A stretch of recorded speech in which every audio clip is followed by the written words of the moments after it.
Two English words, born again. You have seen them 1,000 times, on a sign, in a sermon, in an argument about who is in and who is out. And because you have heard them so often, you probably think you already know what they mean. But Jesus never said those two English words. He said one word in Greek, and that single word was carrying two different meanings at the same time.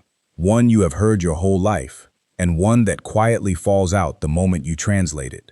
On the night this word was first spoken, one of the most brilliant religious minds in Jerusalem caught the first meaning and completely missed the second. And the half he missed is the half that changes everything. So here is what actually happened in that conversation. Jesus used a word that means two real things.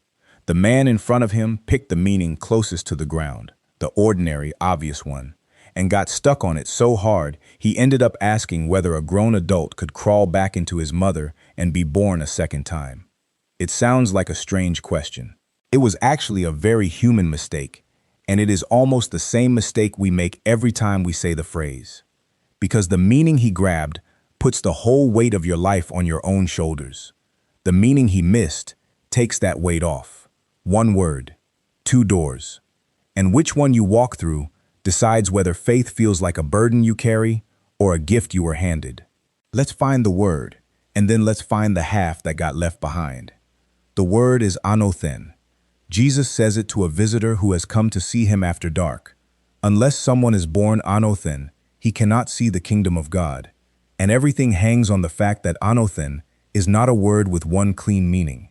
It has two, and both of them are completely normal Greek. The first meaning is the plain one. Anōthen can mean again, anew, a second time. If a first-century Greek speaker told you something happened anōthen, you could easily hear it happened over from the start.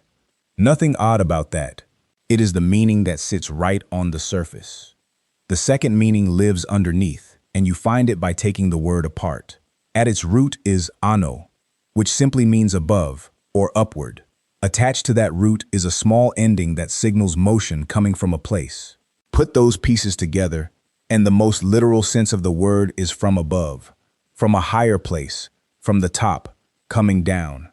So when Jesus says a person must be born anōthen, he is not choosing between the two meanings. He is holding both of them in the air at once. Born again, born from above. English cannot carry both in a single phrase, so every translator has to pick one and lose the other. And the entire conversation that follows is Jesus trying to move one very smart man off the meaning he grabbed and toward the meaning he needs. Now, you might think this is guesswork. Two meanings. Take your pick. Who is to say which one Jesus intended? But we are not left guessing, and here is why. The man who wrote this account, John, uses the exact same word in 3 other places in the very same book, and every single time, it clearly means from above, not again. A few lines later in this same chapter, John writes that the one who comes anōthen is above all, from above.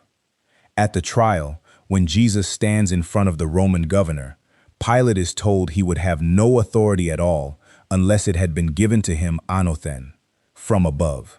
And near the very end, when soldiers are dividing up Jesus' clothing, John notes almost in passing that his tunic was woven in one piece anōthen from the top down, 3 times, same word. And in not one of those places does anybody hear again. Everybody hears from above. That is the meaning John's whole account keeps reaching for, over and over, like a note he keeps returning to. So when the same writer puts this same word in Jesus' mouth on that night, we are not choosing between 2 equal options. We are watching a man reach for the shallow meaning while the deep one was there the whole time. Which raises the obvious question. If the deeper meaning was sitting right there, how did a religious genius walk right past it?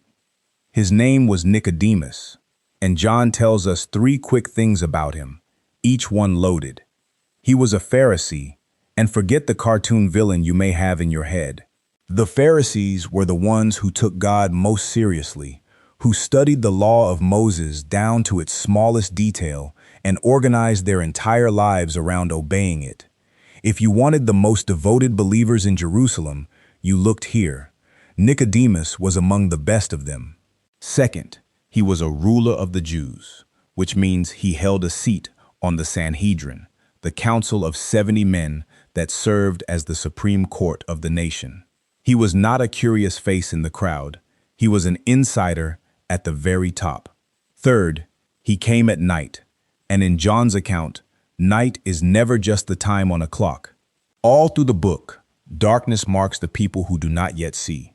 John lets that shadow sit on Nicodemus without fully explaining it. Here is what makes his mistake so understandable. The idea of a fresh start was not strange to him at all. In his world, when someone from outside Israel decided to join God's people, the teachers sometimes described that convert as being like a newborn child, a clean slate, life beginning over.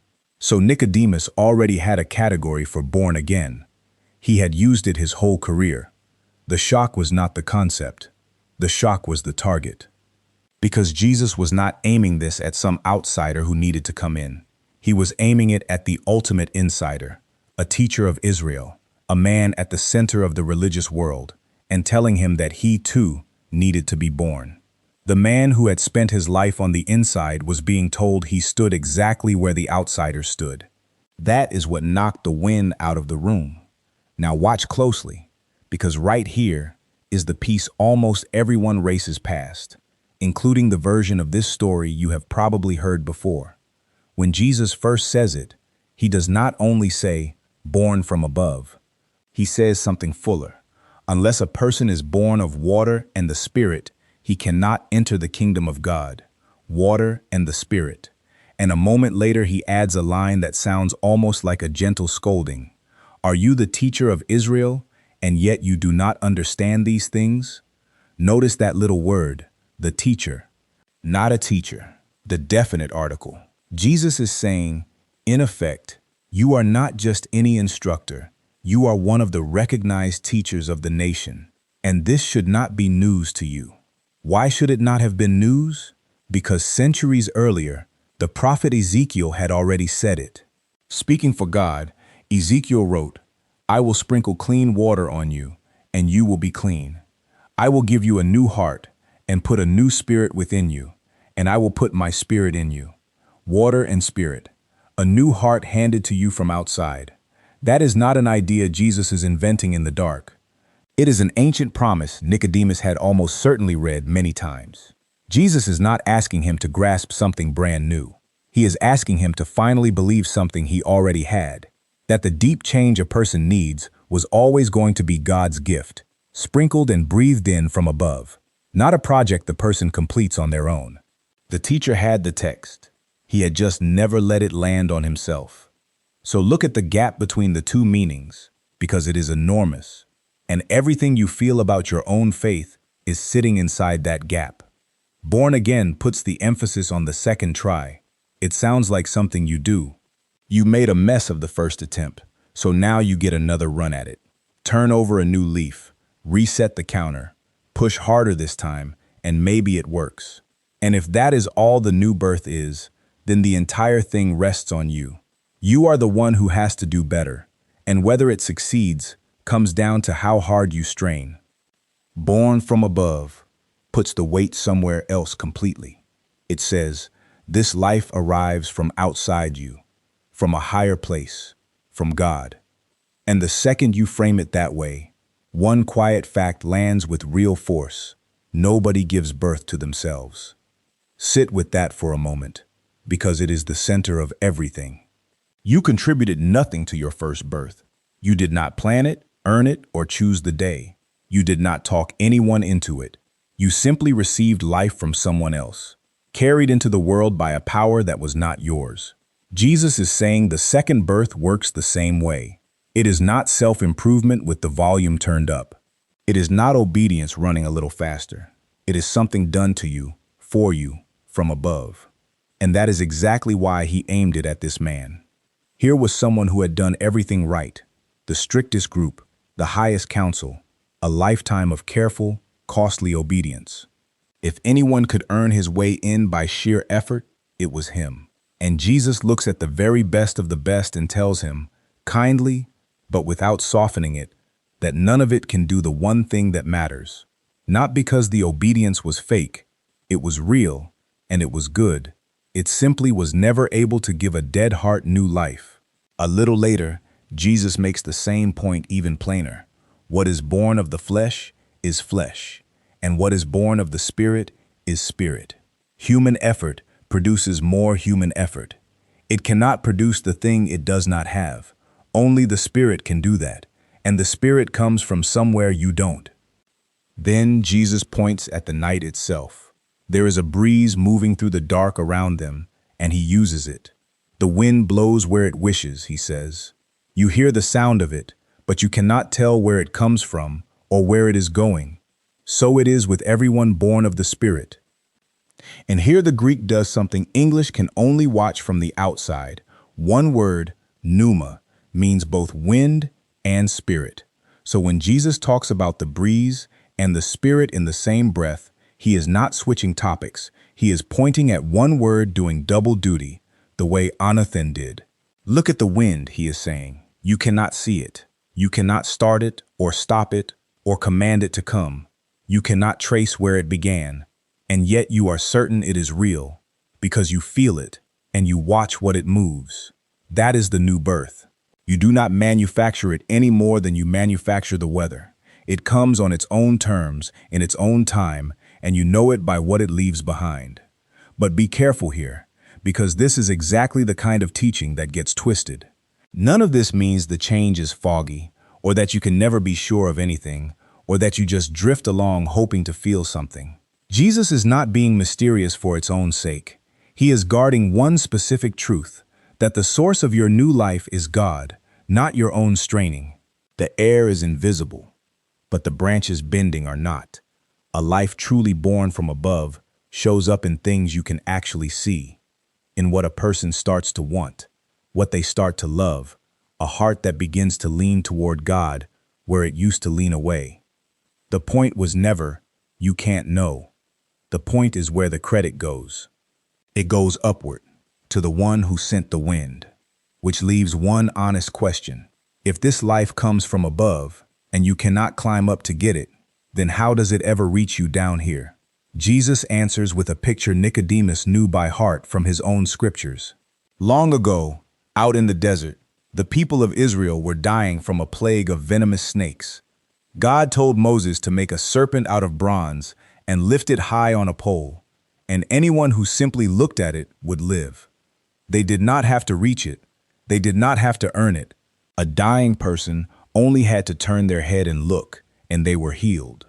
Jesus takes that ancient scene and turns it toward himself. As Moses lifted up the serpent in the wilderness, so must the Son of Man be lifted up, that whoever believes in him may have eternal life. He is the one who came down from above, and he is the one who would be lifted up on a cross so that the life of heaven could reach people who could never reach up to it. That is the answer to every version of Nicodemus's stuck question. He kept trying to work out how a person climbs back into life and does it all over. Jesus tells him to stop trying to go up, because heaven already came down. The new life does not depend on your effort to rise. It depends on God's decision to descend. And notice how ordinary the response is. There is nothing here about secret knowledge, hidden codes, or spiritual experiences only a few can unlock. The picture is as plain as a dying man turning his head toward a pole in the sand. Look and live. The simplicity is not a flaw in the story. It is the whole point of it. So sit with what this means, right where you are. If you have ever felt worn down by the endless project of fixing yourself, this is for you. A lot of people carry their faith the way Nicodemus first carried his. As a performance, they have to keep delivering, a promise to try harder next time, a weight that only gets heavier the longer they hold it, because underneath it all, they suspect they will never quite measure up. If born again only ever means try harder, that weight never comes off. But that was never the whole of what Jesus said. Born from above means the one thing you most need is the one thing you were never asked to produce. You are not the source of your own new life, and you were never meant to be. God is, your part is real.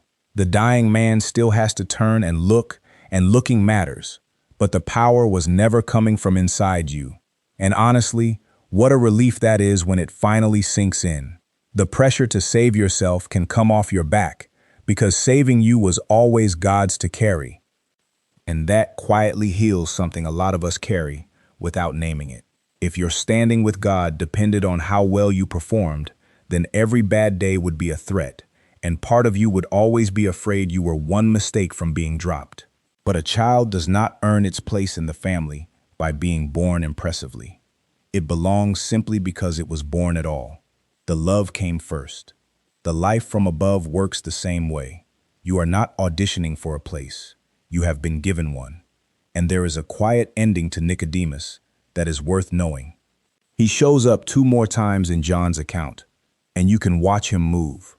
Once, in the middle of a tense council meeting, he speaks up and asks his fellow leaders to at least give Jesus a fair hearing before they condemn him. A small, careful act of courage from a careful man. And then, at the very end, after the crucifixion, when most of Jesus' closest friends have scattered in fear, Nicodemus steps into the open in broad daylight, carrying an enormous amount of burial spices, and helps lay the body of Jesus in a tomb. A member of the ruling council, publicly handling the corpse of a man his own colleagues had just executed. It would have cost him everything he had spent a lifetime earning. He did it anyway. The man who first came hedging in the dark, hiding behind a cautious "we," ends up standing in the daylight with nothing held back. Something had changed in him between that night and that tomb. Something he could never have worked up on his own, no matter how hard he tried. The new life had come, the way Jesus said it would, quietly and from above. He did not climb high enough to reach it. It came down and found him in the dark. That is the gift hiding inside a phrase we thought we already understood. Born again was never wrong. It just was never all of it. The word held a second meaning the whole time, and that meaning points up, to a life you cannot give yourself, offered as a gift to people like Nicodemus and like us, who could never reach it on our own.